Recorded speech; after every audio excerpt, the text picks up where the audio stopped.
মনোজিৎ মিশ্র হলো এটার prime accused. আর শুধু এটা না, ও অনেক মেয়ের সাথে এসব করেছে। আমাদের কাছে অনেক ফোন আসছে, অনেক হোয়াটসঅ্যাপ আসছে, যারা মনোজিৎ মিশ্র সব কাণ্ড জানাচ্ছে আমাদের। লাভ বাইট আবার কি? এত এভিডেন্স পাওয়ার পরে ওখানে লাভ বাইট আছে? Guard room is not a guard room, এটা অন্য কিছু কুকর্ম চালার জন্য রুম ইউজ হতো। আমাদের কাছে 100% ফ্যাক্টস রেডি আছে। It's a crystal clear case. আমার সঙ্গে এই মুহূর্তে রয়েছেন নির্যাতিতার পক্ষের আইনজীবী অয়ন পাল।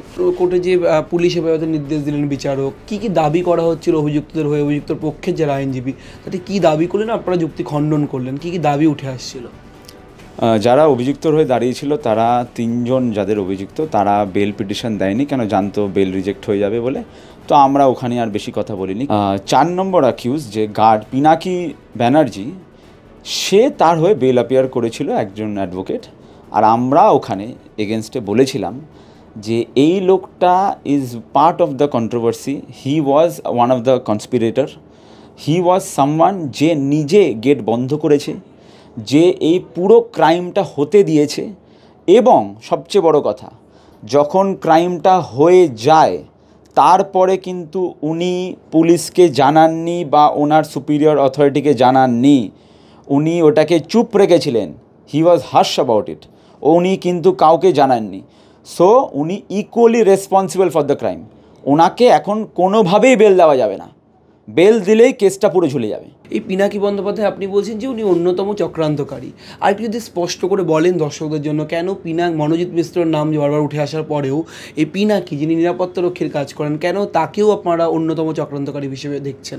আপনাকে বুঝতে হবে, এই মনোজিৎ মিশ্র যেই ম্যাটারটা পুরোটা যখন এই চালাচ্ছিল এই ক্রাইমটা, তখন মনোজিতের 2 সাকরেদ কিন্তু বাইরে গেছিলো ওষুধ আনতে, ঘরে ঢুকেছিল, আবার ব্যাক এসেছিলো ইনহেলার নিয়ে। তখন কিন্তু গার্ড ওই গার্ডের ওখানে দাঁড়িয়েছিল, ও কিন্তু গার্ড রুমটা ছেড়ে দিয়েছিল। ও কিন্তু গিয়ে ইমিডিয়েট ওর সুপিরিয়রকে ফোন করেনি, পুলিশকে ফোন করেনি, বা ওদের আটকায়নি।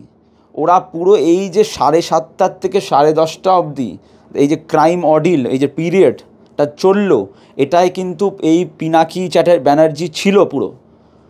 উনি কিন্তু পুরো hands in gloves included involved in this matter. তো তোমায় বুঝতে হবে হি ইজ কো অ্যাকিউজড। ওকে মানে ওদের ডিফেন্স উকিল বলছিল যে ও জাস্ট গার্ড, ওর স্যালারি কম, ও নিরীহ। ও একদমই নিরীহ না। ও তারপরেও কাউকে জানায়নি, ও চুপচাপ ছিল, ভেবেছিল এটা দমিয়ে দিতে পারবে।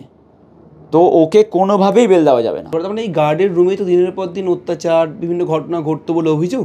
তাহলে কি আপনি কোথাও গিয়ে মনে করেন এই পিনাকি ব্যানার্জিরা এই জিনিসগুলোতে এরাও মানে মারাত্মকভাবে প্রশ্রয় দিত? দেখুন, পিনাকি ব্যানার্জি 100% জানতো এখানে কি হয়। কেন, ওই গার্ড রুম কোনো গার্ড রুম ছিল না, ওটা একটা প্রাইভেট রুম ছিল অন্য কিছু কুকর্ম করার জন্য। মনোজিৎ মিশ্রর কুকর্ম করার জন্য এসব জায়গা ছিল, ওটা কোনো গার্ড রুম ছিল না। গার্ডরা বাইরে বসে থাকতো, তাই জন্য ওখান থেকে অনেক ডিএনএ স্যাম্পল পাওয়া গেছে, চাদর রিকভার হয়েছে। আর আমি আবার বলছি, অনেক ডিএনএ পাওয়া গেছে। তো তুমি বুঝতেই পারছো আমি কি বলতে চাইছি। তো এখানে একদিনের ব্যাপার না এটা।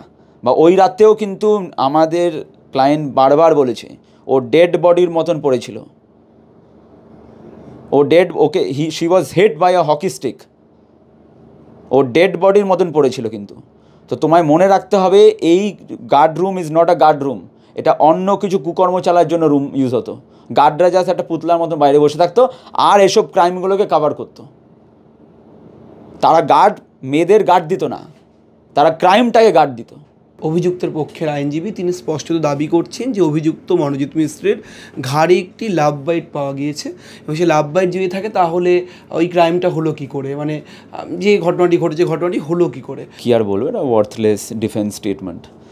একজন যদি লাশের মতন পড়ে থাকে, তাকে হকি স্টিক দিয়েও মারা যায়, তাকে কামড়ানোও যায়, তাকে অনেক কিছুই করা যায়।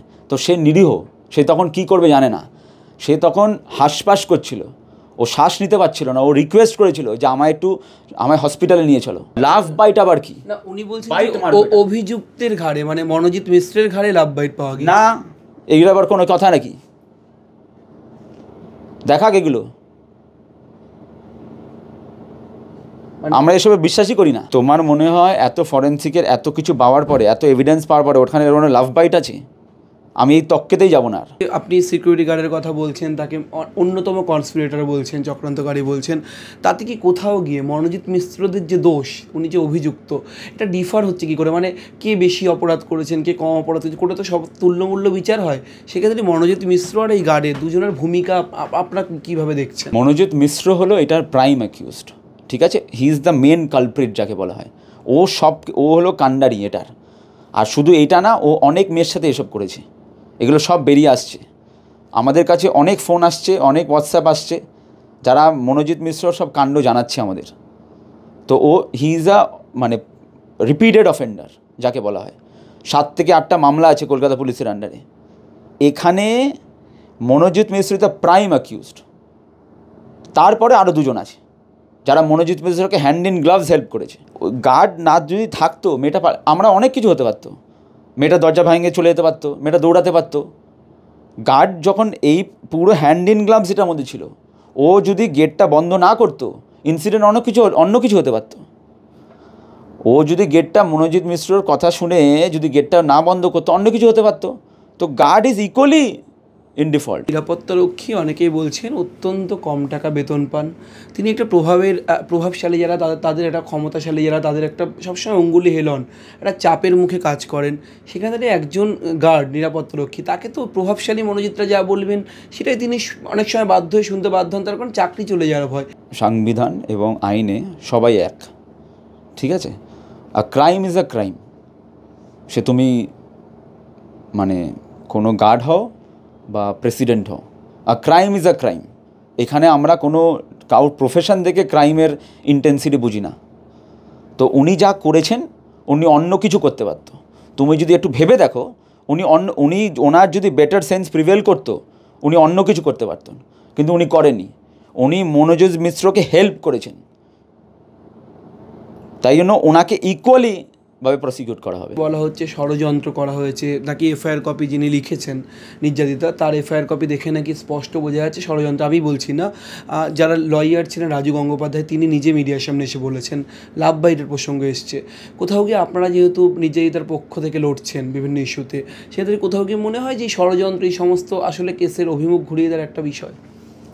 দেখো, এখানে 99% লোক কারেক্ট ফ্যাক্টস জানে না, বা মিডিয়ার অনেক অংশ ভুল ফ্যাক্টস পোট্রে করছে।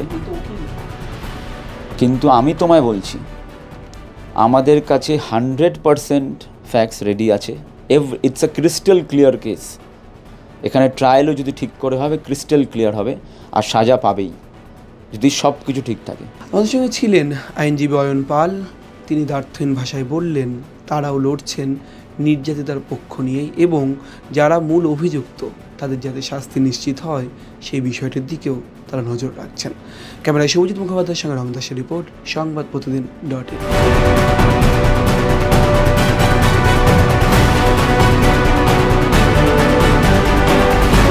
ফলো করুন সংবাদ প্রতিদিন ডিজিটাল।